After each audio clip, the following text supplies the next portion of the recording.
Thank you.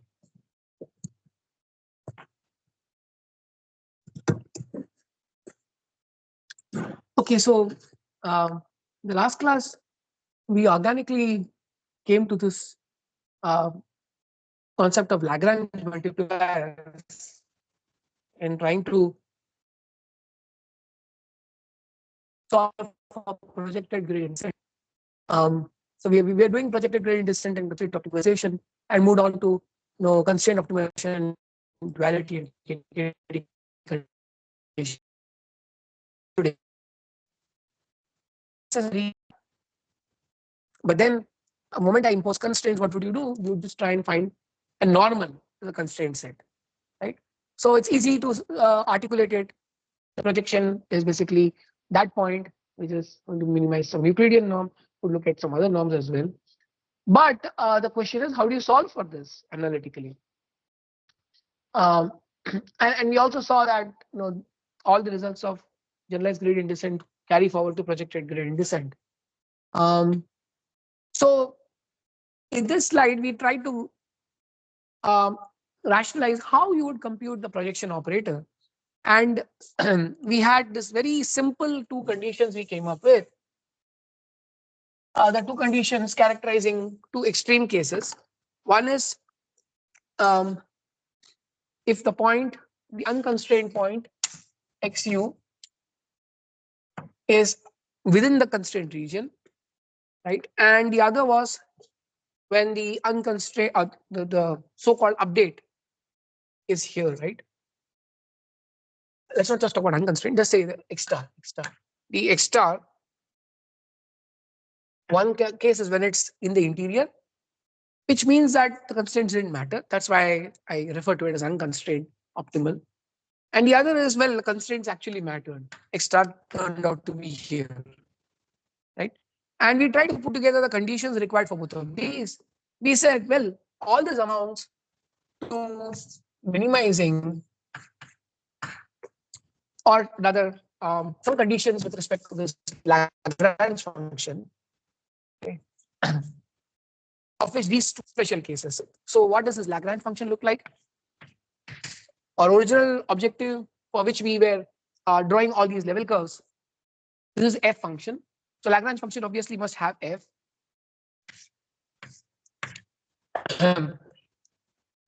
So I'll put the arguments later on. So it will certainly have f, fx. In this case, for the projection operator, it turns out to be z minus x norm square. And the constraint, this was a constraint G. Okay. Use a yellow. This was my constraint G. Okay, so I will have a lambda associated with my gx. In this case, I have basically used z here, and my constraint was gx minus c. So if you want to, you can put it as gx less than equal to c and gx minus c here. Doesn't really matter. I'll just set to c to 0. Okay, so we argued that necessary condition for optimality at a point x star comma lambda star is going to be that the gradient for L star should vanish with respect to both x star and lambda star. Okay, let's just be the simplest manifestation of the Karush-Kuntakar conditions, though we'll talk a little bit more about those today. So the gradient of L with respect to x at x star comma lambda star. What will that turn out to be? Is basically gradient of f x star plus lambda star gradient of g at x star should be 0, right? And this, from the figure point of view, is basically telling you that if the point, the optimal point is on the boundary, the constraints are active, then you would require that the gradient of f and g at the point of optimality must be in opposite directions, right? That basically means gradient of f is minus of lambda times gradient of gx. And the other obviously is saying, well, you must have the gradient with respect to lambda going to 0. What would that mean?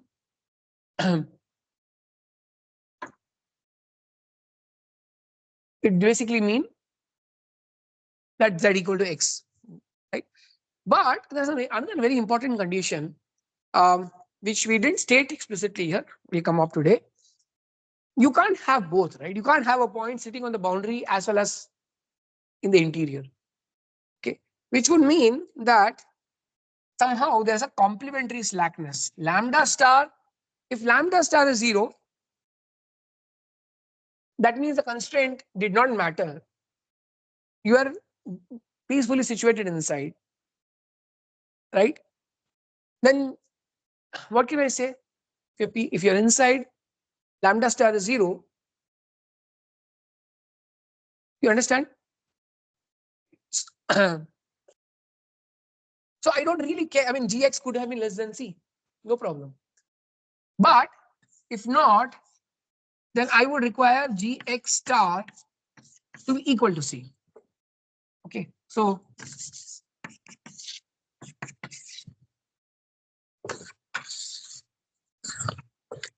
lambda star into gx star minus c should be equal to 0.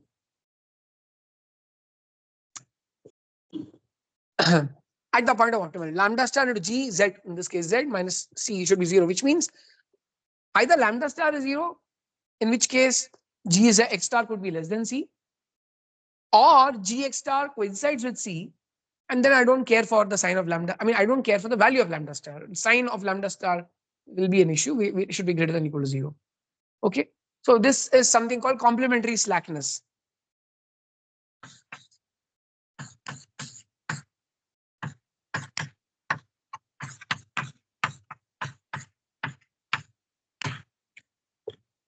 Right, so this kind of captures the image, kind of captures the graphical intuition for why these conditions hold. The gradient with respect to x should vanish, and lambda star gx star minus c should be equal to 0.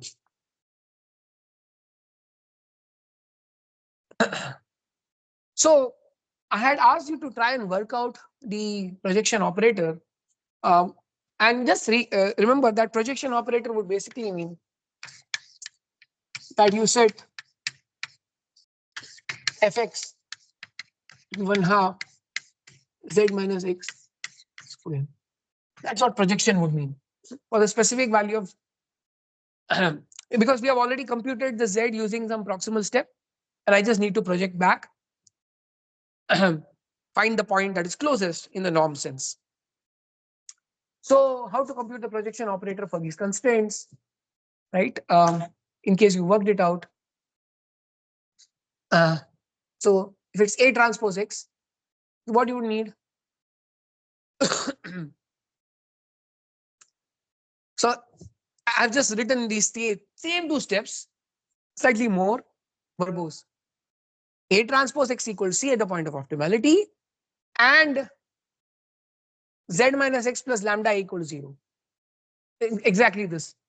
Either you're at the boundary, and the gradient of F and the gradient of G point in opposite directions.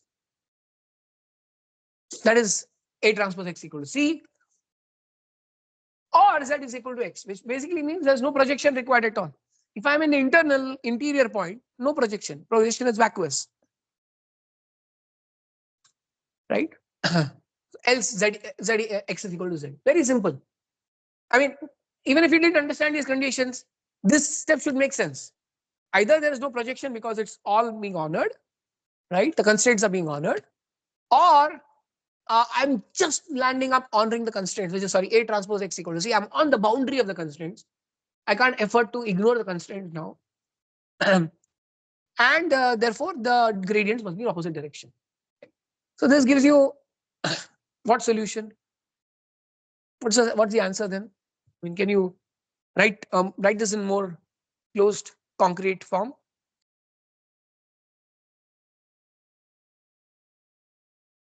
Anyone? The step has been outlined here. What would it about do?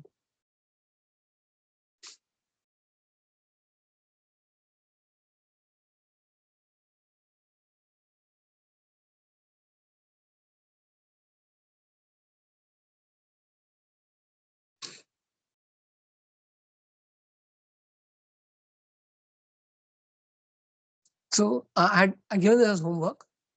Let me show this, right? So which of these is our solution? Which of these is our problem? Yeah, this is our projection step. Here you see, I've created a slightly more complex setting. Ax minus b, ax equals b is my constraint. Okay, instead of a linear constraint, I have a set of linear constraints. A transpose x equals c was a single linear constraint. This would be when I'm looking at a set of linear constraints. So then the projection is z minus a transpose inverse az minus b, right? So this specific one, you just consider a to be a vector. You should be able to recover the simple, right? A could be even one. A could be just a vector instead of a matrix. So then it will just become z minus small a transpose in bracket a transpose small transpose inverse um, a transpose z minus b. So it basically just come to rescaling. There's some rescaling going on with some a transpose z minus b. Okay. So this is a more generic solution. Um,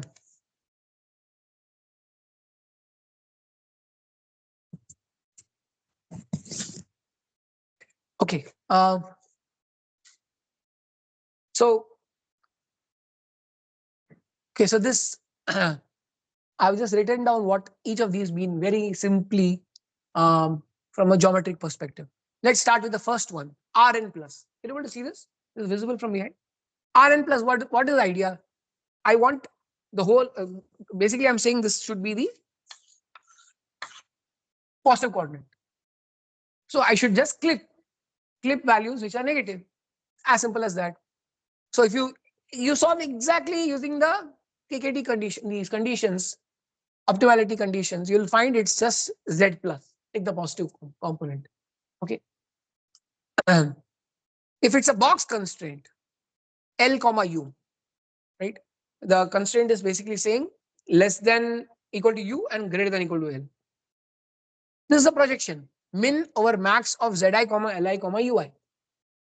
Clip if it's greater than Li, right? Or less than, sorry, greater than Ui or less than Li. Greater than Ui or less than Li, right? So again, it's very intuitive. Yeah, that's what I've shown here.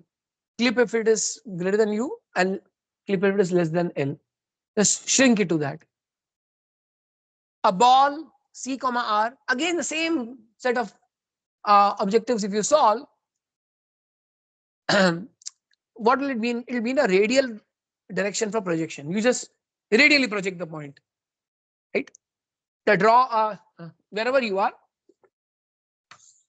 your point is here, connect it along the radial direction and clip it here on the boundary. That's what you will do as projection. And that's what it turns out to be the solution. Um, so this x is ax equals b. I just give you one example. I mean, this is the example I presented in this slide. Right? A transpose x is a simpler case of um, capital A transpose x equals, right, the set of a vector. Your C is a scalar. Solution is going to be similar. A transpose into a transpose whole inverse A transpose x. Sorry, az minus b. Okay. Obviously, A is low rank, full row rank holds for a vector by default, unless the vector is just zeros. The next one, okay, this is interesting. A transpose x is less than equal to b. Now, instead of equality, I have an inequality. So it's almost the same, just that you'll have also some normalization. A transpose z minus b divided by a norm a square. Actually, the normalization would have been there always. Sorry. The only difference is you'll have a plus, a clipping operator here. Normalization was there even here, right? A transpose whole inverse is the same as division by norm of A square if capital A is a vector. They're the same. The only difference is now you have a clipping, because you have moment you have inequalities, right? Whether it's an inequality here or a ball or a box, you'll always have a clipping operator. Now a simplex, again the same idea. Simplex, you know what is simplex? Simplex is a generalization of the triangle to n dimensions, right? So you have a tetrahedron in 3 dimensions, but you can have a simplex in n dimensions. So again, in the case of simplex, the idea is very simple. You would project, just instead of project like you had radial projection, you would have a simplex projection. Take a draw vector to the origin and then find the triangle which comes closest, right, in that perpendicular direction, and it will be perpendicular to the triangle. Okay, so rest is all very simple. I mean, all this HAB comma box LU is basically um, is a half space, right? HAB is basically a half space. I think this example would be helpful, or maybe I'll show this. Okay, I think this is an example. So, what you would do in such a case, right? If I want half space, we say that okay, this is my constraint. The blue part is my constraint. What would I do there? If my unconstrained point is here above, then I'll have to project it on the boundary hyperplane. If my unconstrained point is within the half space, I leave it as it is, right? So there's going to be a clipping again here. So the same, I've just shown it here.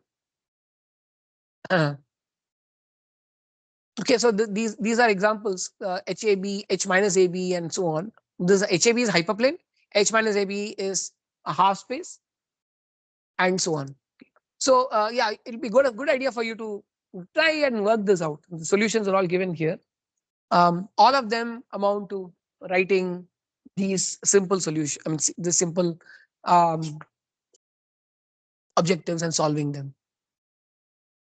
Okay, so yeah, the key idea is all results of standard gradient descent carry over to projected case as long as the projection operator is easy to compute, which happens to be the case in several of these constraints. And there are some nice proofs in this monograph by Sebastian Bubeck, which I have uploaded in the slides. So now what I'm going to do, I'm going to get started today and then maybe continue next time. I'm going to give a little bit more theory. So this appeared too operational, just a recipe provided as a hack. But what's really happening here, right? How did it really work out? So very briefly, I'll provide the motivation today. So the Karush-Kuhn-Tucker conditions, they happen to be necessary conditions for optimality. But they're also sufficient when there is convexity overall. Okay. So these conditions which I wrote here, they are necessary in general,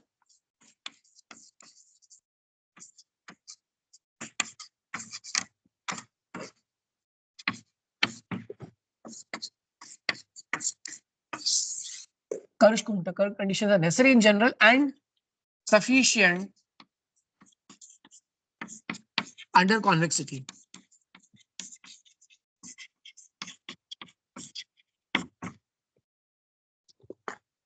Okay, so what necessary in general means? Well, I don't care for what f is, maybe convex, may not be. Differentiable, obviously, I would like it to be. And GIs and HJs, GIX less than equal to 0, inequality constraints need not, GS need not be convex, HJs need not be convex, and so on, right?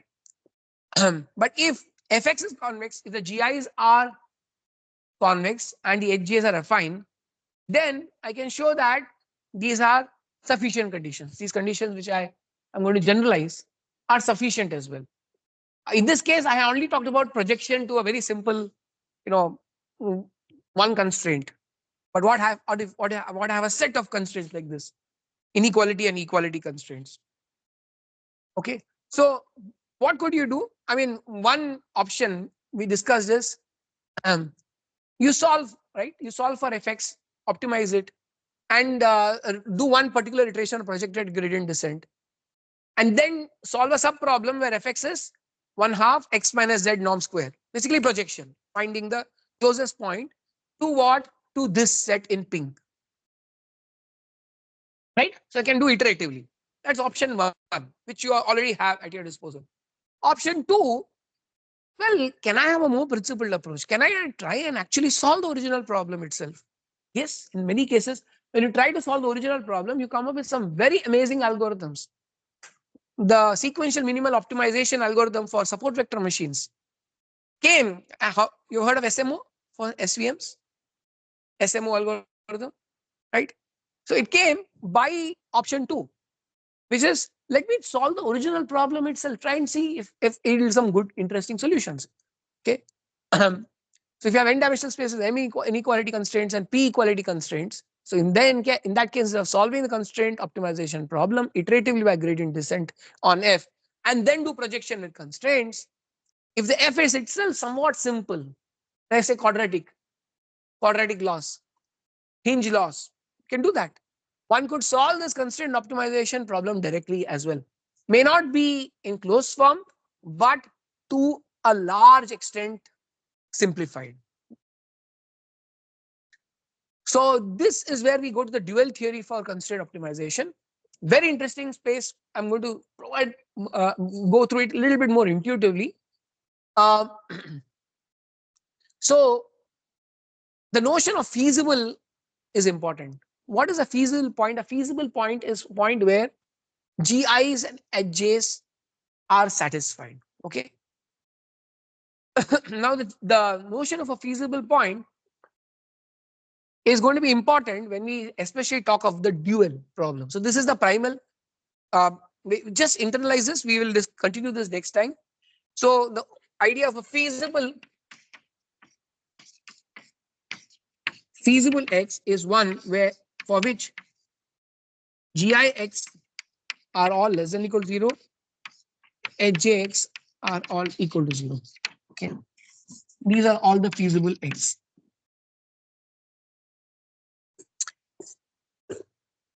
Kind of taking motivation from this simple graphical representation where our lambda was supposed to be greater than equal to 0, right? The lambda was greater than equal to 0, therefore f and g gradients were in opposite directions.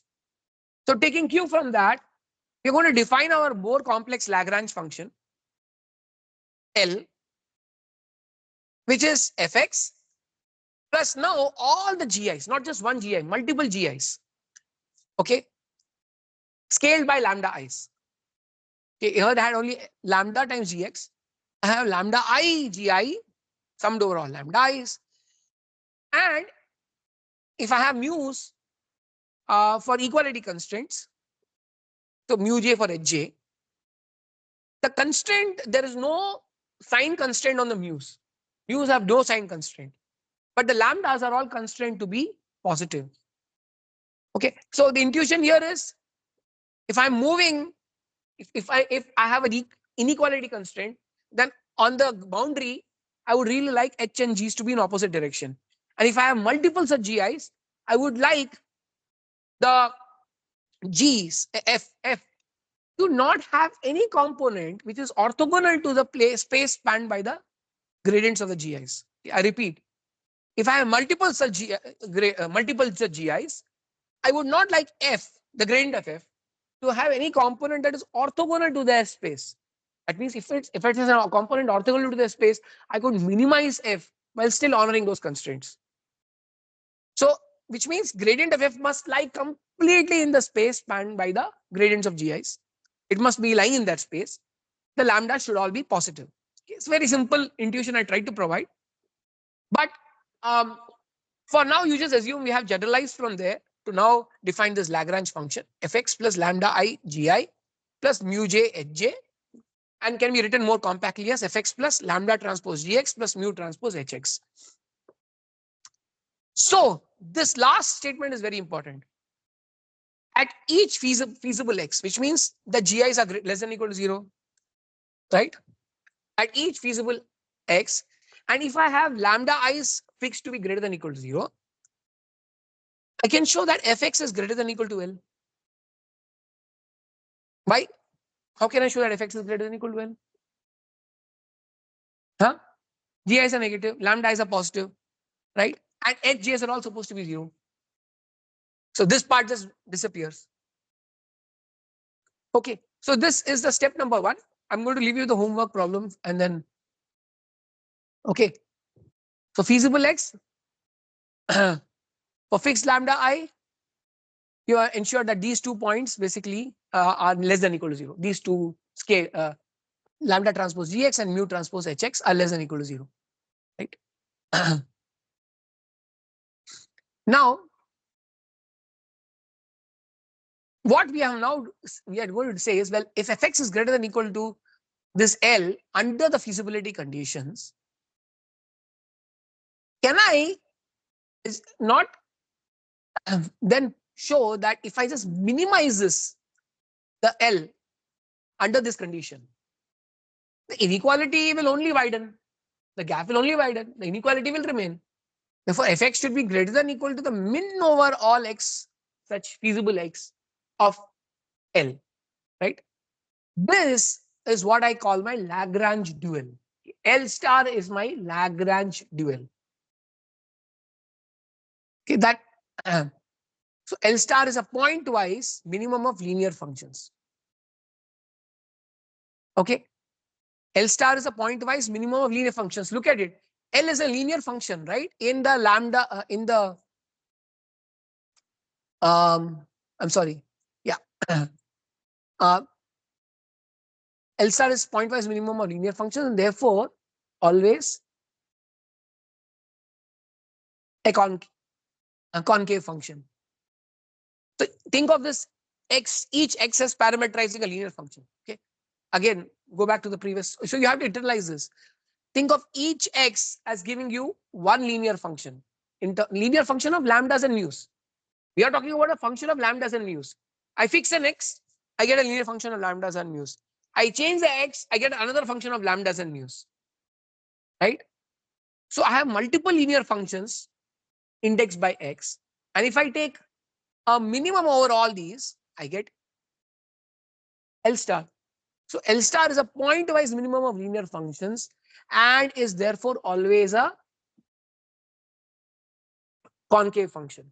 Okay. So this is a homework problem. You remember pointwise max of convex functions was always convex, right? Or pointwise max of linear functions. Oh, sorry. Pointwise max of concave functions, convex functions was convex. If I take pointwise min of concave functions, that will also be concave. Now, linear functions are both convex and concave. So, if I take a pointwise min of linear functions, it will be, yeah, it will not be linear. It could be piecewise linear, may not be linear. If I take a pointwise min of linear functions, it will always be concave. If I take a pointwise max of linear functions, it will always be convex. So, this L star happens to be a concave function. Always a concave function, even if the original problem is not convex, even if the original function is not convex, even if the g's are not convex, if the h is, no matter what form of h and g you have, L star will always be a concave function, which is very interesting, right? So it's not that, with deep learning with non-convex functions, convexity becomes irrelevant. I mean, you see so many reasons why convexity matters. Convergence proves it matters, right? New algorithm innovations come through convexity. I'm sure there'll be a next version of a transformer, right? And lots of variants are coming up, and you'll need to revisit optimization of those objectives associated with those structures as well. So, so L star is a concave function. Now, since f is greater than equal to L star for all primal feasible x, and dual feasible Li. What is dual feasible? Which means Li lambda I is greater than or equal to 0 and mu i's are anything possible. So now my question is as follows. We have this dual problem. Okay. maximize L star. I've gone the other way. Now I've got L star, which is concave. I'm trying to maximize L star with respect to lambda and mu. A concave problem, I'm trying to maximize.